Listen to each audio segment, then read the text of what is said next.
It's not all glamorous, whether you're a partner in an accounting firm, law firm, you're a surgeon, CFO, CEO, there's just grunt work that has to be done. Ben Preston is an accomplished CFO with many years of experience behind him. Prior to being a CFO, he worked in both second and Big Four accounting firms. He's currently the CFO of the very popular family restaurant franchise, Fasta Pasta. It started, 35 years ago by the 7 founding families who still own it today. It's incredible. Their passion for, all of them, they're either passionate about food or fresh ingredients or Australian ingredients. Following a series of very cold nights working in remote South Australia and a chance meeting, a plan was put into place to embark on the journey to become an accountant. The journey included working as a mining labourer at Olympic Dam, a spot welder on the production line at Mitsubishi, and an accounts payable clerk at the Women's and Children's Hospital. Hi, I'm Ben Preston. I'm currently the CFO of Fasta Pasta. I'd like you to join us on the Accountants on Purpose podcast. Hi, I'm Sarah Bartholomeusz from YouLegal. The Accountants on Purpose podcast showcases inspiring accountants who are leaders in their field. And then it just came to me like a bolt of blue. What makes them tick? Love it. How did they get to where they are? I want to inspire. And what do they do now for their teams, their clients, and the world? Are you looking to make a difference in your accounting career? Chartered Accountants Australia and New Zealand have designed a new program to offer greater learning flexibility, allowing candidates to balance work and study efficiently. The new CA program offers authentic assessments based on real-world scenarios that integrate technical and professional capabilities and impactful learning through a blend of digital and face-to-face options. Learn more, search New CA program today. Describe your mood right now in one word. Quite calm. We've had a couple of coffees already this morning. I had a couple before leaving home. Part of my daily routine, I suppose. I've been for a run. I'm ready to roll. You're good to I'm go. ready to take on the day. So let's do it. Excellent. Well, now we're at the beginning of the day, but what do you do before bed every night? Before I go to bed every night, check on the kids, go around the perimeter of the house, make sure everything's locked, everyone's safe. As I mentioned before, my wife is a social worker, so she's likes to feel secure in her own environment, so feels very safe at home. Good. But people from outside, that's always I suppose something that she's concerned about. So we sort of go out and, we lock the front gate, make sure the doors are locked, kiss the kids goodnight, and then, go to bed. So I live next door to a criminal QC. Okay. So when we moved in, my husband's from the country, he never used to lock doors or anything. So I said, we need to start locking the back door. Yeah, that's right. That's a real country thing, isn't it, where they don't lock the back door and everyone can come in and put scones on the table for you when you get home. Cherry pie, that sort of thing. That's right. Where did you grow up? I grew up in Ranella, so down south, which is probably why I enjoy the hilltop hoods, even though they were sort of Blackwood boys. But it's all the deep south, isn't it? My parents still live Southern Vales. That's right. Yeah, it's a good way to summarise it. Got beautiful McLaren Vale down there as well. My parents still live in the house that I grew up in all those years ago. So they moved into the house, or they actually built the house when they got married. And both of my brother and I were both sort of, came home from hospital to that house, grew up in that house. Now we're taking our kids. So, mum and dad have got the grandkids coming back to the family home. And that's special. Yeah, for them, it's really important to have that home base. Both of their parents sort of spent a lot of their time in housing trust accommodation, both mum's family and dad's family as well. And so as soon as they sort of could, they thought, well, it'd be a really good thing to build this house and, have the family and know that this is ours, this is where we're going to stay. And I think that's sort of carried on for, nearly 50 years, if you like. That, mum would like to move and sort of live somewhere a bit closer to the water. Again, they like that stability that we built this. This is our home. We've got all these mememories. Absolutely. The pen marks on the doors where all the kids have been measured and watching people grow up. So, so it's still, every time you go home, it's, you're reliving all of those, it'd be very stages hard of your life. Let it go. But, it's good. My brother still lives down there as well. He lives in in Woodcroft, so stayed pretty close to mum and dad, and yeah, so that's the story. Good old Ranella. Good story. How and why did you become an accountant? It's an interesting story, probably a few layers to it, but when I left school, I wasn't really sure what I wanted to do, but I did really enjoy doing music in year 12. And in fact, I think if I look back, it's the only subject I actually passed. Oh, really? My year 12 subjects were not outstanding by any stretch of the imagination, but I did do an accounting subject at school, which I felt I did okay with, but I did enjoy playing music, and that's really where I spent all of my lunch times, playing in the music room, playing with other guys from the school band, and really enjoyed doing that, and sort of thought, well, maybe that's where the future lies. Well, music and maths are very... Yeah, sort of that part of your brain. So finished school and thought, look, I'll apply to the Elder Conservatorium of Music because I'd like to do some sort of jazz. Yes. Went in, did the practical, played a few songs, and that all went quite well.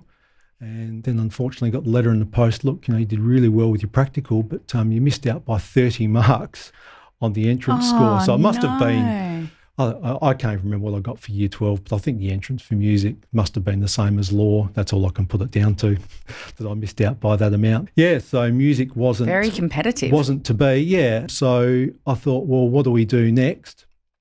I was working as a storeman at the time at Foodland after finishing school, and thought, well, let's have a bit of a sea change. So as you do when you're a boy that's grown up in Ranella, you go, well, why don't I try and get a job in Roxby Downs as a mining labourer? Why not? So, I mean, it's just, Writes itself. It does. So you can't make this stuff up. So after a couple of applications to get myself a mining labourer position in Roxby Downs or at Olympic Dam as it was back then, working for Western Mining. So packed up the Ford Meteor and, mum and dad hooked up the trailer and we drove up there to take all of my worldly possessions, which probably consisted of a suitcase full of clothes and probably a guitar. Yes. And a fridge, I think. I had a fridge in my room as well. Bike? No bike. So no push bike, so just the running shoes. So, yeah, went up to Roxby Downs, and on my very first day I met this really nice young guy as well from Adelaide. He was a chemist, so working in the lab up in Western Mining, and we had a bit of a chat. We didn't really, didn't exchange landlines or anything at that stage, but thought he was an interesting guy. Quite confronting being a labourer working in a mining town. I can imagine. When you're a city boy at heart. But it was after working sort of by myself. We sort of did day shift and night shift, and the night shifts were from 7 o'clock at night or 6 o'clock at night till 6 o'clock in the morning. And as you can imagine, during winter, it's quite cold at night. You're the only person there in the particular part where I was, which was the copper refinery. And you just spend all night driving backwards and forwards on forklifts, picking stuff up, dropping stuff off. And it was one night, and I thought, one of these bitter cold nights, I don't want to be doing this when I'm 50 years old. I have to make reality a change. Check. Yep. So there's got to be more to life. I wasn't sure what it was then, but I knew there had to be more than what I was doing. So I thought, okay, I'll do some research about, how to make that happen, about what that might be. A few weeks later, driving home from a night shift, very, very tired, as you do. Despite drinking up to 25 cups of coffee a night, I still couldn't stay awake. So I have these little polystyrene cups and the old school Nescafe Blend 43 sachets. So I'd have 5 sachets in a cup and have 5 of them a night just to try and keep me my goodness. awake. You've got that dead man sort of hour, which is somewhere between 2 and 4 a.m. And you're just a walking zombie. So, couldn't function. So driving home after, finishing a night shift at 6 in the morning, you go and have your shower and then you drive about, I think it was probably about 10 minutes from Olympic Dam to Roxby Downs. Being tired, I fell asleep behind the wheel. Oh, my God. Ran off the side of the road into a ditch. Oh, no. And who should appear before me?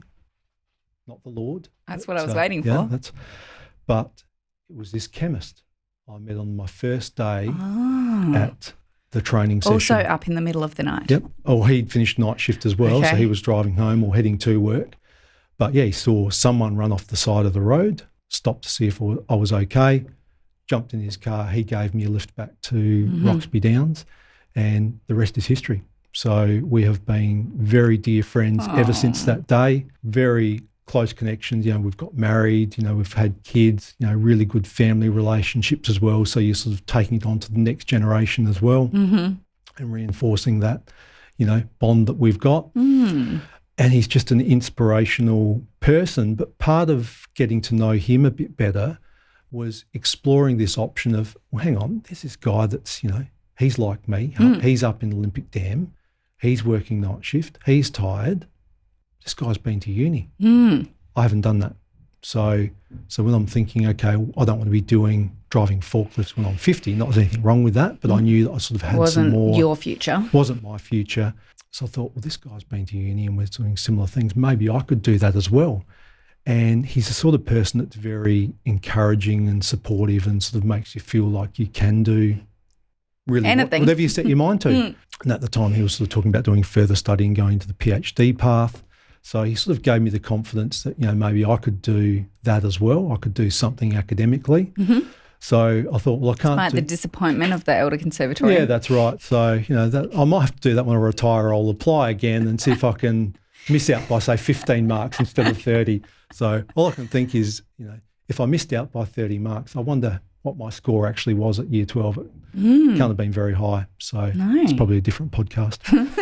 But, so I thought, I can't get into accounting from Olympic Dam or Roxby Downs. So I've got to get back to Adelaide to make that happen. So after 2 years in Olympic Dam or Roxby Downs, got a job back at Mitsubishi on the production line. So I thought that'd be fairly seamless, labour up in the mines. Yeah, I've got experience. Yep, got experience. I know about manufacturing. So jumped on the production line for 10 months because I thought, well, that's going to mean that I'm down here if I need to have other job interviews or I can get, an application to university or something that I'm already in town. So, basically sent off applied to go to uni as you do. You put down what subjects you want to do and what uni you'd like to go to because I was doing mature age entry by then. I think my girlfriend at the time was also applying to do a second degree at the time, and it was back in the olden days when you got like a PIN number and you could phone up to find out whether you got into university or not. So I remember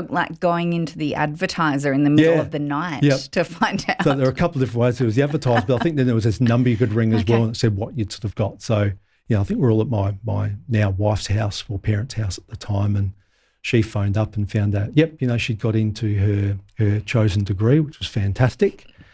And me being the eternal pessimist and, I'm not good enough for anything, I'm never going to make it, I'm junk bond status. I said, look, I think I'll just go home. So and ring from home. And ring because I was just, You thought you'd be disappointed. Thought I'd be disappointed. I'd disappoint everyone else and everyone's elated because she's got into her course and I want to bring everyone else down. Ben's going to bring the mood down again. So I'll go home and I'll do it from the privacy of my own home. So I went home and phoned and luckily for me, I got into University of South Australia, Bachelor of Commerce. Great. Which was my first choice. Excellent. But I was sort of bit different to my wife in that I was working full time. So I applied to do it part time externally. So because I knew UniSA was really good externally. So got in, started the Bachelor of Commerce and sort of really found an area of interest within that. And you do sort of quite a broad range. I mean, less than a fifth of the course would be accounting related subjects. You do ethics and law and finance, corporate finance and all this other sort of soft skills but sort of really enjoyed it, and that was my first foot in the door for accounting, if you like. Yeah. So that's how the long-winded way, I suppose, about how I got into accounting. And then you were a client manager at Deloitte before making a big jump to being a CFO. Tell me about that transition. It's one of those things, I think, when you work in public practice firms, whether it's second tier or big four, it's very, you get inspired by all the people that you work with, but also the clients that you meet. And you meet all of these amazing entrepreneurial people or second or third generation businesses. And you love engaging with them, you love advising them, you love going to the meetings and hearing about their products and services. But there was still part of me that, wanted to do that sort of directly with them. Especially I found in... Get your hands dirty. Yeah, get your hands dirty and try and advise sort of one-on-one. I think the big four firms as well at the time, when you're trying to be, be very good technically, but then you're sort of finding that every piece of advice that you would write, would go through this system. I think it was called PSR, or Professional Standards Review. Okay. So it'd be flicked off to someone in Melbourne or Sydney, and they would sort of review your advice. It's like an academic paper. Yeah, well, they would sort of review what you had written and make sure that it was factually accurate, and if you were referring to things that was correct. It was probably, in a way, sort of a bit of insurance coverage, but it was all making sure that, if we're client managers, even though our partners were reviewing the correspondence before signing them, but making sure that we weren't exposing the partners or the firm to risk, bad advice. So yeah, that's sort of, you could put all this advice together, you could meet with the client and present it and say, here's the way forward, these are the steps you should take. But then it sort of felt like you really couldn't go with them and sort of help them implement it. Oh, that's another piece of advice. And, whether that was just me sort of, not being sort of forward enough to say, look, can we come out there and help you sort of implement this, or whether it was sort of firm pressures on, billable time and, marketing and all the rest of it. But eventually I thought, look, I'd like to work directly with these people and find out more about, what makes them tick. So, yeah, got to a stage where I was in the wine industry group at Deloitte. And as part of that, I'd done some sort of, I think I did a couple of presentations with one of the partners at the time in a few sort of wine industry gigs. And I thought, well, that's probably a good segue to try and get a role in the wine industry. So my first stint was moving out of Deloitte into a bulk wine export company called Ostwine. Okay. So quite an entrepreneurial guy that owned it. He was a qualified accountant and studied law as well. His wife was a lawyer. So they were very good. It was actually good to come out of that Big Four environment and work with someone who was so into the detail, because we'd come from the detail. Big Four, there's no, oh, yeah, that's probably like this or like that, or it's, near enough's good enough. This was, we were writing contracts every day for, wine purchases and sales. Things had to be accurate. So really interesting to work with someone like that and see how they run their business, the good parts, the bad parts. It's a bit like being whether you're a client manager in a firm or you're a partner, there's stuff that you have to do that's not interesting. It's not sexy. You could probably get other people to do it, but the work has to be done. Yep. And that's how this entrepreneur, business owner, CEO, he was exactly the same. There's stuff that just had to get done because that's how the business works. So it's not all glamorous, whether you're a partner in an accounting firm, law firm, you're a surgeon, CFO, CEO, there's just grunt work that has to be done, or that you want to make sure that you're keeping your hand in to make sure that when there's a fork in the road, you haven't gone too far down that path. That means that you can't turn back. So, yeah, that was the transition. Cool. What were the biggest challenges that you faced? I think moving from Big Four to commerce, like it can be a bit of a lonely existence. That's so true. In that you've got these skills, you've got all this experience, but you've also become quite accustomed to, okay, I've got a tax problem or an accounting problem or a banking problem with a client. I've got a banking covenant issue. I can walk next door. I can meet someone in the tea room, and I can have a cup of coffee and we can shoot the breeze, have a 10-minute chat. And if I catch them in the coffee room, they're not going to put 6 minutes onto my client's account, which is the other thing that you're always trying to work within those budgets in the Big Four firm. But whether it was someone else who was a client manager or a director or a partner in these firms, you had everyone on tap. Yes. So, and that is quite a good safety net, even though if you're really comfortable with your advice, what you're about to recommend, to be able to bounce it off someone and know that you're on the right track and that's great advice, or, that's sound advice. It was fantastic. But when you go out to commerce, you're very acutely aware, number one, the business that you've gone to work for may not want Deloitte to be their accounting firm, may not need Deloitte to be their accounting firm for the compliance type work, because when you go out into these roles, they don't necessarily want to be spending your salary plus the high accounting fees as well. They expect you to do more and more. And to lose that sounding board, or feel like you've lost that sounding board where, okay, we've got this going on in the business, hang on, who do I call? Who do I check? Or do I just back myself in and know that I've done the research and know that that is the way forward? And probably, so I was the same when I worked from Thompson's to ABB Grain, which is now Viterra, Glencore company. Like I was just on my own and I was used to having partners settle everything. And then I would say to my general counsel, I'll send it to you. And he's like, just send it out. I'm like, what do you mean? What do you mean just send it out? Yep, that's right. It's a big transition. Especially if you put in, even if the early days, and you might put in the call to the people that you used to work with, and even that starts to wear a bit thin. They've got their chargeables they've got to meet. And you don't want to catch up with them for lunch or a drink and be pumping them for information the whole time, or charged, as you said. So it's very difficult as well to, when you've worked in those firms, to sort of introduce the people that you're working with in the new firms, like to say to the CEO, right, let's meet with Deloitte and let's move our business to them. When he's just going, well, I'm happy with the people that I'm with. Yeah. So it's a really tough And you've got to build relationships with them. That's right. Got to build relationships with them. So, it can be a bit sort of isolating, but you do just have to back yourself in and say, look, this is what I've trained for. This is what I've prepared for. They've chosen me. They've chosen me. I'm going to make mistakes. When I make mistakes, I'm going to have to ask for forgiveness and I'm going to have to come clean and come early and basically learn from that. So learn from those mistakes. And, as part of that, sort of looking back to my time in the mining industry and then working in an accounting firm, I kept being referred back to DuPont, the world leader, the massive global company. And their startings of, we're a gunpowder producer. So they're really big, as you can imagine, in the mining industry on safety. And when you've got someone like DuPont that creates gunpowder, as you can imagine, at the start of their business, a lot of people lost their lives manufacturing it, transporting it, all these security measures and safety measures they have to put in place. Learn the hard way.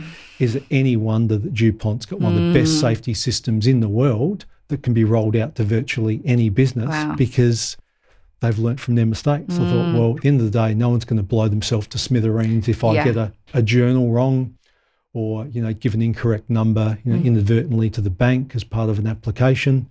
Stuff, you come clean, you're open, you're honest, and you move forward. It's really good to have those moments where you have those reality checks. When I worked at Elders, the CEO was Malcolm Jackman, who had been in the Navy, and he would always say, like, we'd have very intense meetings about things and he would say, is anyone going to die here? Yeah.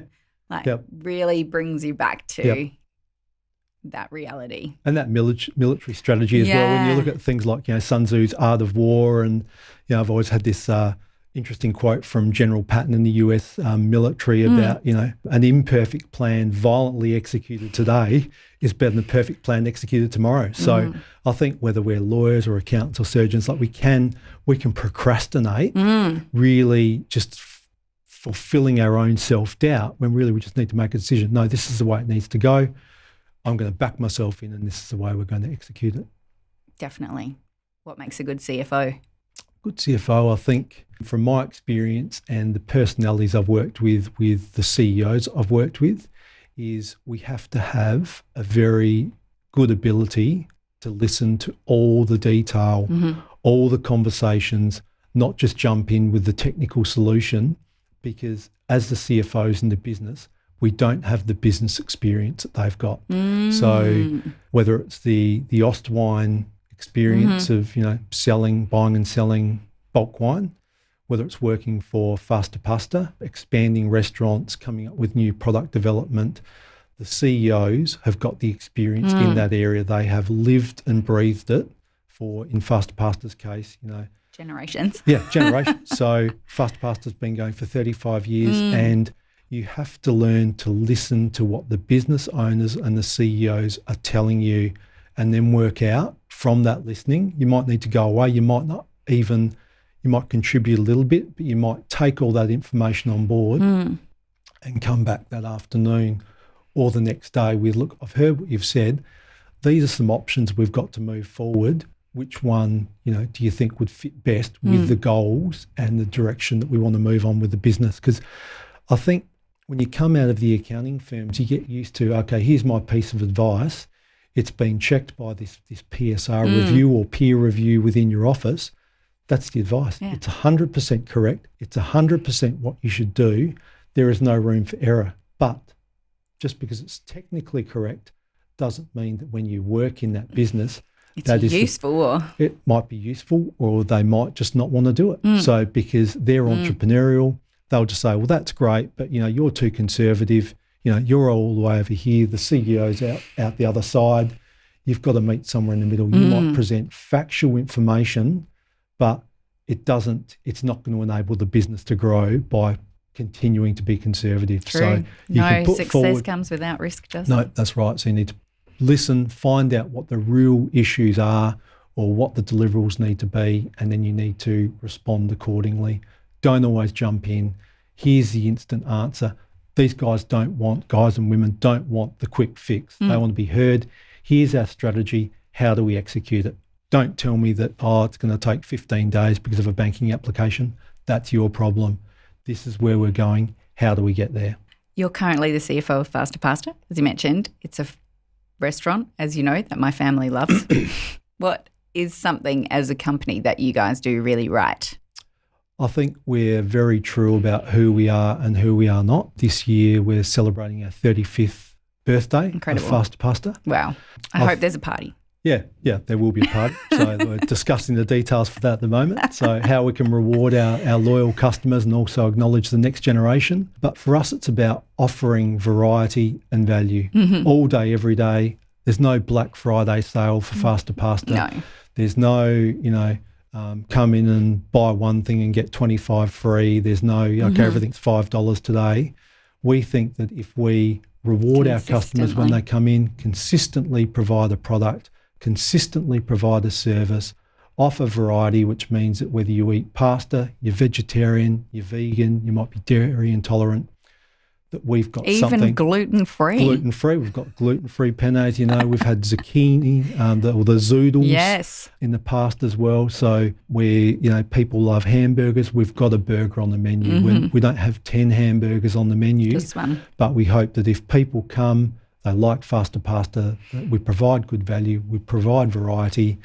Hopefully they come back and we see them next week as well. And it's really to keep that passion going that started, 35 years ago by the 7 founding families who still own it today. It's incredible. Their passion for, all of them, they're either passionate about food or fresh ingredients or Australian ingredients or customer service. No customer should leave unhappy.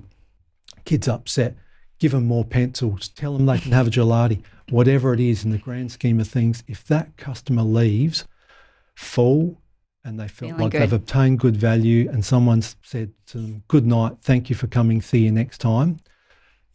We don't do that enough in retail. We don't do that enough in hospitality. And we really want to be true to our roots and continue to do that forever. What's your favourite quote? Favourite quote? Probably Jim Collins, I think. Great enterprises, I think, are more likely to die of indigestion and starvation. And I think working in the accounting firms and working with some of not the businesses I've worked in, but seeing sort of some of the competitors, if you like, people have got fantastic ideas. We see it every day with product startups, tech startups, whatever it is.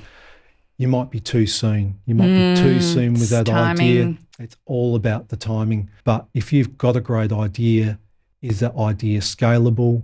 How do we continue to grow the offering, continue to sign up, get new customers and clients, employ people that can execute this and continue to do it profitably? So if people go, I've got a great idea, I've made $1 million in the first year, that's going to continue forever.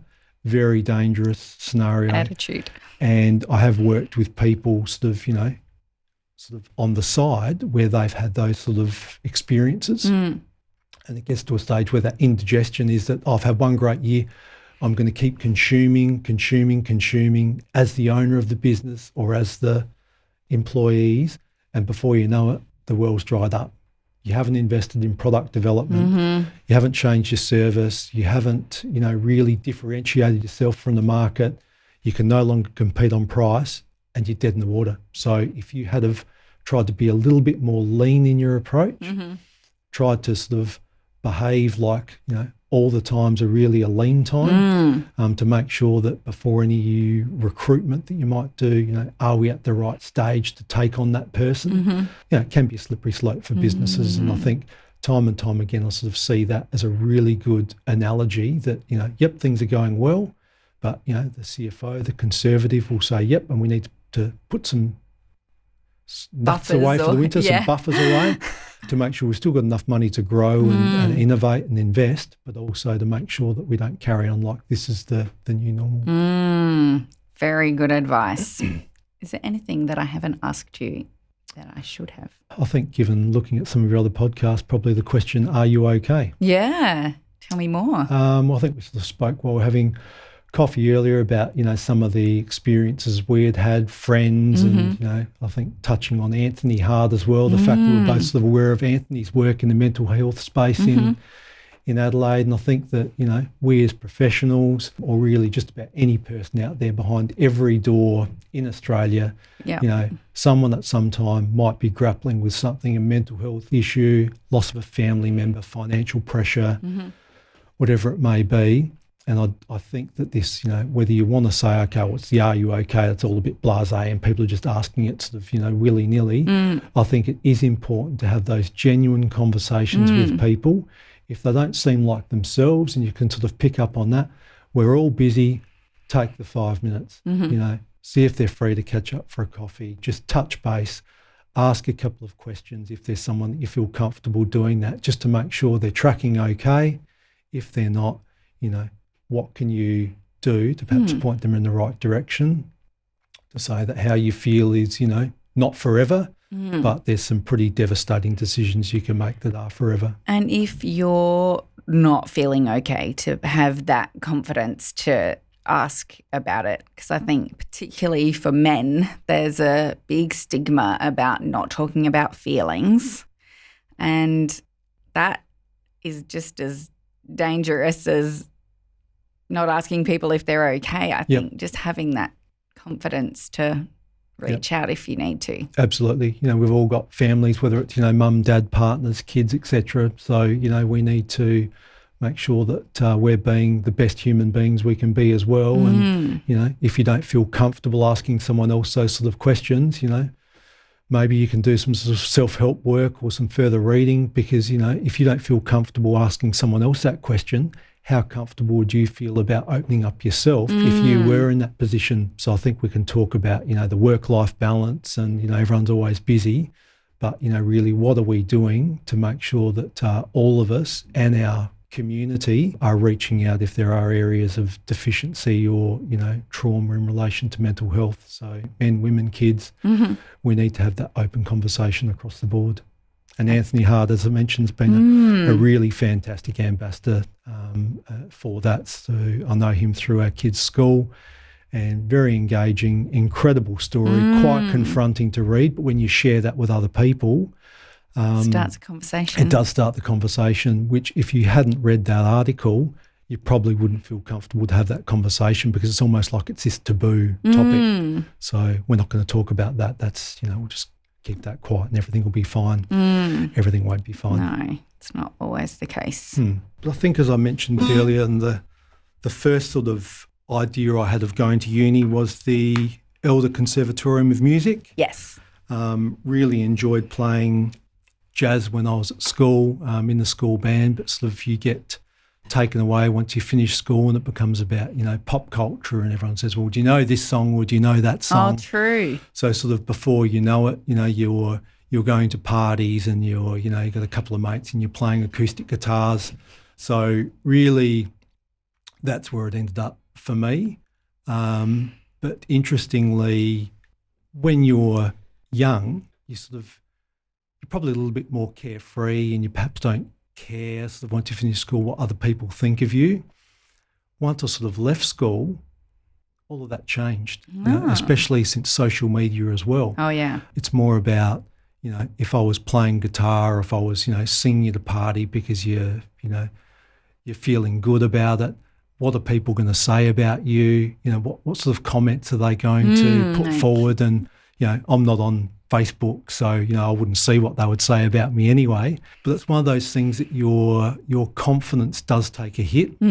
Again, sort of probably more recently, since having kids and, I want them to be musical and engage with the arts as well. And how else there's only so much you can tell them to do when eventually you just have to show them. So whether that's me, trying to do 15 minutes of guitar practice on a Sunday afternoon, or having friends around and someone saying, I've had a guitar in my shed for 15 years and, I use it to hold up the rake. So I have those conversations with them about, why haven't you played for a while? Can we tune the guitar? And it's amazing the conversations that open up when I'm tuning someone's guitar or changing the strings or whatever. So, I do find that there's friends that I catch up with. We'll both sort of have guitars and, just while we're talking, we might just do a bit of strumming.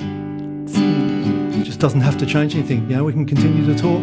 Let's do it. And we don't have to sing because that might be awkward. Might not be. I never know who's going to sing harmony.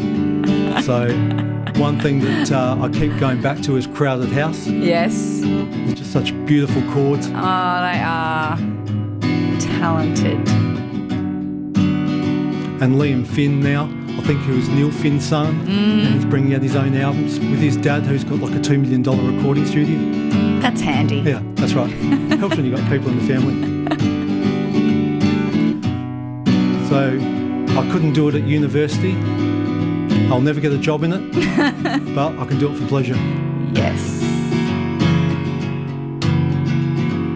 So I find that when I catch up with friends, whether it's, we don't want to be all formal and bring out the music stand. And so it might just be, do you know this song? And we'll just sort of sing and play around, be a bit of Crowded House, a bit of Pete Murray.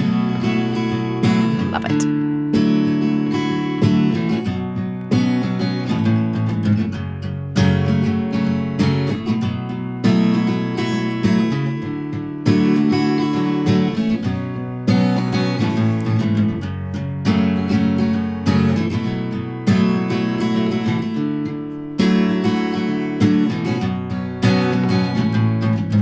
As you said, as a bit of a singer, you've got your whole family into it.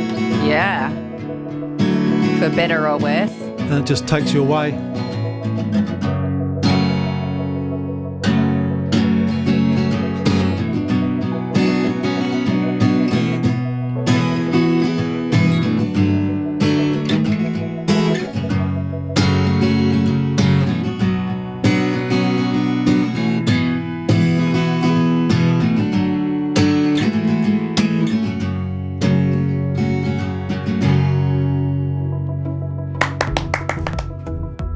We're on a mission to find like-minded accountants from around Australia.